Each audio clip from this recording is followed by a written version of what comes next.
چین اور تائیوان مسلسل آمنے سامنے ہیں اور چین اپنی بحری طاقت تائیوان کو مسلسل دکھا رہا ہے. کچھ بحری مشقیں کرتا ہے, کبھی اپنے جہازوں کو پیٹرولنگ پہ بھیجتا ہے تاکہ تائیوان پر یہ ایک طرح کا دباؤ برقرار رہے. اور جب تائیوان اس ساری صورتحال کو دیکھتا ہے تو وہ پلٹ کر دیکھتا ہے امریکہ کی طرف جو سپر پاور ہے, اور ایکسپیکٹ کرتا ہے کہ امریکہ اس کو بچانے کے لیے آئے گا سمندروں میں. لیکن امریکہ کا اپنا حال یہ ہے کہ چین کے سامنے اس نے اپنا جو جدید ترین جہاز وہاں کھڑا کیا ڈرانے کے لیے, دھمکانے کے لیے. اس کی اپنی بجلی چلی گئی, اس کے اپنے ٹوائلٹس کلاگڈ ہو گئے, وہاں کھانے پینے کا بحران ہو گیا, اور 4 دن تک وہ ایک جدید ترین ڈسٹرائر ایک لاش کی طرح سمندر پر تیرتا رہا. میرا نام اظہر علی خان ہے اور آپ دیکھ رہے ہیں آج کی بات. چین کی تیاریاں جنگی لحاظ سے بہت ہی شاندار ہیں, بہت ہی غیر معمولی ہیں, اور تائیوان اس کو مسلسل محسوس کر رہا ہے. اور تائیوان کو یہ لگتا ہے کہ امریکہ اس کی مدد کو آئے گا. جب بھی چین اس کے اوپر آ کر کسی طرح کا حملہ کرے گا تو اس کا جواب تائیوان تو چھوٹے موٹے پیمانے پر دے گا, لیکن بڑے پیمانے پر اگر چین کو کوئی جواب دے گا تو وہ امریکہ ہوگا. لیکن امریکہ کا اپنا حال یہ ہے, اس کی اپنی آپریشنل تیاریوں کا حال یہ ہے کہ اس کی جو فوج ہے وہ بالکل تیار نہیں ہے. اس کی فوج مسلسل ایسے مسائل کا سامنا کر رہی ہے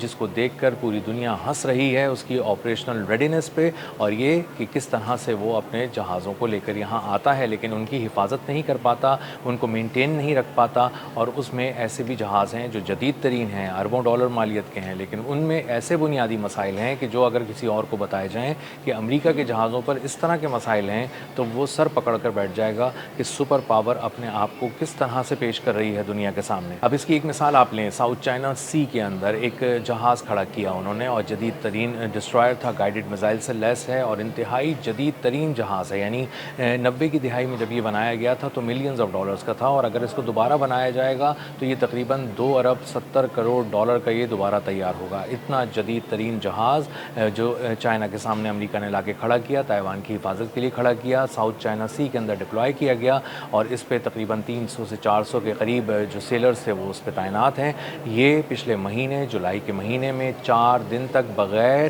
بجلی کے کھڑا رہا. اس میں ایک پاور فیلئر ہو گیا, بہت بڑے پیمانے پر ہو گیا, پورا جہاز ایک تیرتی لاش بن گیا. ساؤتھ چائنا سی میں یہ لاش تیرتی رہی 4 دن تک, اور اس کو پوچھنے والا کوئی نہیں تھا. ادھر ادھر سے کچھ جہازوں کے ذریعے کھانا پہنچایا گیا کیونکہ یہاں کھانے کی کمی ہو گئی تھی, لوگ بہت زیادہ پریشان تھے جو اس پہ سوار تھے. اور اس کی فوج جو چائنا سے لڑنے کے لیے یا چائنا کے سامنے اپنی عسکری طاقت کو دکھانے کے لیے آئی تھی, اس کا اپنا عالم یہ تھا کہ اس کے پاس نہ کچن میں کچھ تھا کھانے کے لیے, نہ ان کے ٹوائلٹس ٹھیک تھے, نہ اس میں وینٹیلیشن کا کوئی نظام تھا. اور اس وقت ساؤتھ چائنا سی کے اندر بہت ہی شدید گرمی ہے, اور اس تپتی دھوپ کے اندر یہ لوگ بیٹھے ہوئے تھے, اور اندر بیٹھے ہوئے تھے, وینٹیلیشن کا کوئی نظام نہیں تھا, اے سی بند ہو چکے تھے, پسینے سے برا حال تھا, یہ سارے لوگ پسینے سے شرابور تھے, اور اس ساری صورتحال میں مدد کے لیے پکار رہے تھے. جب انہوں نے کسی طرح سے میسیجز کیے,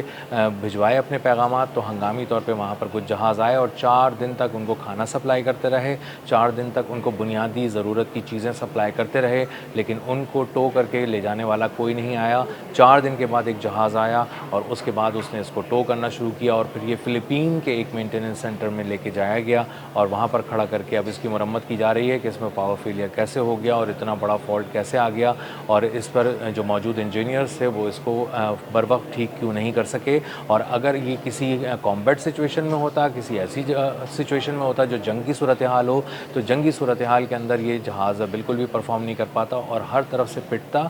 بلکہ مفت میں تباہ ہو جاتا, اور 2 ارب 70 crore dollar south China Sea کے اندر بالکل ہی غرق ہو چکے ہوتے, کیونکہ امریکی فوج کسی طرح کا بھی حملہ نہیں کر پاتی, دیکھ نہیں پاتی دشمن کو. اور یہ جدید ترین ڈسٹرائر جس کے اندر یہ صلاحیت بھی ہے کہ یہ ورٹیکل میزائل فائر کرتا ہے, یعنی آسمان کی جانب فائر کرتا ہے, اور اس کے بعد یہ میزائل طے کرتا ہے کہ اس کو کس سمت جانا ہے. تو یہ جدید ترین جہازوں کے اندر یہ سہولت ہوتی ہے کہ وہ ایک ورٹیکل ایک لانچ کریں میزائل کو, اور اس کے بعد میزائل اپنی مقام کو خود طے کرے, اور اس کے بعد خود کسی ہدف کی طرف جائے اور اس کو تباہ کر دے. اسی کے ساتھ ساتھ یہ جو جدید ترین یو ایس ایس بینفورڈ اس جہاز کا نام تھا, یہ بینفورڈ جہاز جو تھا اس میں خاص طور پہ ایک اور بھی چیز تھی کہ یہ بہت دور سے دشمن کو دیکھ لیتا تھا, اور اس کے بعد یہ آخری وقت تک اپنے آپ کو بچانے کی صلاحیت رکھتا تھا, کیونکہ بہت کم ایسے ڈسٹرائرز میں یہ صلاحیت ہوتی ہے کہ وہ آخر وقت تک بالکل قریب جب دشمن آ جائے ہے تب بھی اس کو تباہ کرنے کی وہی صلاحیت رکھتے ہوں جو وہ دور سے اس کو تباہ کرنے کی صلاحیت رکھتے ہیں۔ اور اسی طرح اس میں ایک اور خاص بات یہ تھی کہ یہ سمندروں کے نیچے بھی جھانک سکتا تھا، سب مرین کے حملوں کی یا کسی طرح کے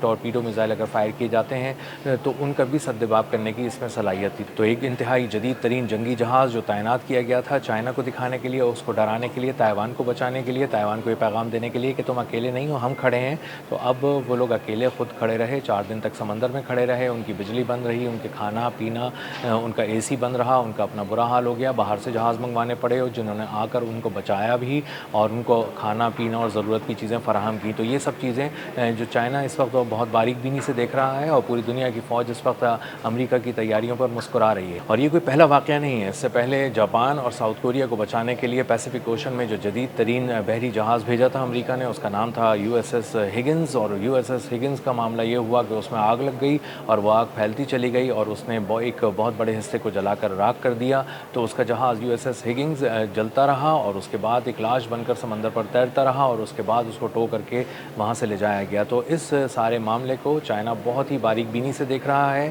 کیونکہ روس کی بھی بہت سی ٹینشنز اس وقت چل رہی ہیں جاپان کے ساتھ، اور اس طرف دوسری طرف بیٹھا ہے شمالی کوریا جو ان سارے مناظر کو دیکھ رہا ہے اور اندازہ ہو رہا ہے کہ اب اگر تائیوان کو، جاپان کو، ساؤتھ کوریا کو بچانے کے لیے اگر کوئی جہاز وہاں پر لایا جاتا ہے، جدید ترین جہاز، تو اس میں آگ لگ جاتی ہے۔ اگر کسی جہاز کو لایا جاتا ہے تو اس کی بجلی چلی جاتی ہے اور 4 روز تک چلی جاتی ہے اور اس کو ٹھیک کرنے والا، ان کو پوچھنے والا کوئی نہیں ہوتا۔ تو چین اپنی تیاریاں بہت زیادہ مضبوط کیے ہوئے ہے اور امریکہ یہ بات بار بار بتا رہا ہے کہ اس کے طیارے فضا میں تباہ ہو رہے ہیں۔ ایران کے ساتھ جنگ میں وہ بری طرح برباد ہو چکا ہے، اس کا ایک پورا ایک قبرستان ہے جو طیاروں کا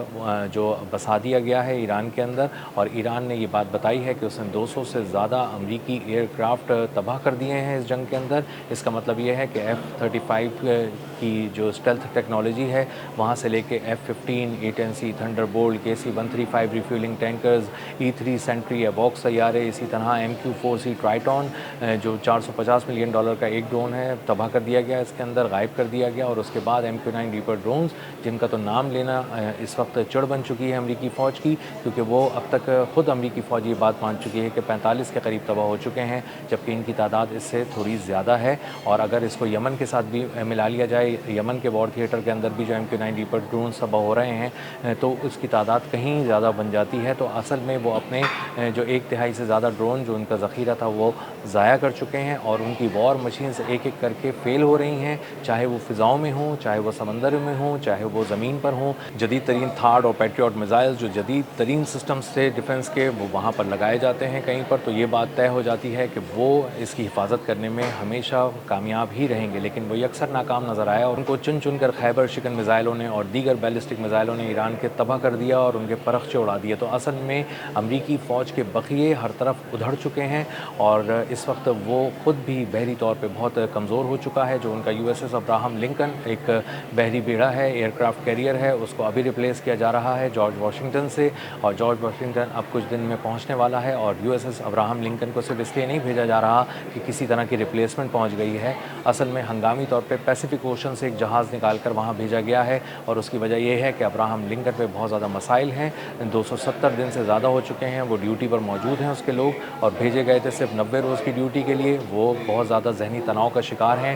ان کے پاس صابن نہیں ہے، ان کے پاس خوشبو نہیں ہے، ان کے پاس گرم پانی نہیں ہے نہانے کے لیے، خوراک نہیں ہے اچھی کھانے کے لیے، سڑا ہوا کھانا ان کو مل رہا ہے، اور اس ساری صورتحال میں فوجی نفسیاتی دباؤ کا شکار ہو کر سمندر میں چھلانگ لگا رہے ہیں اور خودکشیاں کرنے کی کوشش کر رہے ہیں اور دیگر ساتھی ان کو بچانے کی کوشش کر رہے ہیں، اور اس وقت ان کے پیارے گھروں پر ان کا انتظار کر رہے ہیں کہ کسی طرح تم ایک دفعہ یہاں آ جاؤ تو پھر ہم تمہیں دوبارہ جانے نہیں دیں گے۔ اس طرح کی صورتحال کا سامنا سمندروں میں امریکہ کو ہے، اور اس کے درمیان جب یہ خبر آتی ہے کہ یو ایس ایس بینفورڈ کی بجلی چلی گئی، 4 روز تک چلی گئی اور اس کی وجہ سے اے سی کا نظام پورا تباہ ہو گیا، اسی طرح پانی کا نظام تباہ ہو گیا، ٹوائلٹس کلاگڈ ہو گئے، اور اس کے ساتھ ساتھ جو ان کا پورا کچن کا سامان تھا وہ سارا خراب ہو گیا، تو اس کے بعد یہ اندازہ ہوتا ہے کہ اس وقت جو ان کی آپریشنل ریڈینس ہے امریکہ کی فوج کی وہ بہت ہی پور ہے، اور اس وقت چائنا کھڑا مسکرا رہا ہے، روس کھڑا مسکرا رہا ہے، اور دوسری طرف کم جونگ ان جو شمالی کوریا کی جانب سے دوربین سے دیکھ رہے ہیں سارے منظر کو، وہ بھی مسکرا رہے ہیں، اور سب اس وقت امریکہ پر ہنس رہے ہیں۔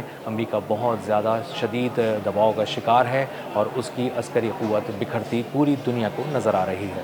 اب تک کے لیے اتنا ہی، ملتے ہیں اگلے ولاگ میں کسی نئی خبر، نئے تجزیے اور نئے زاویے کے ساتھ۔ اللہ حافظ۔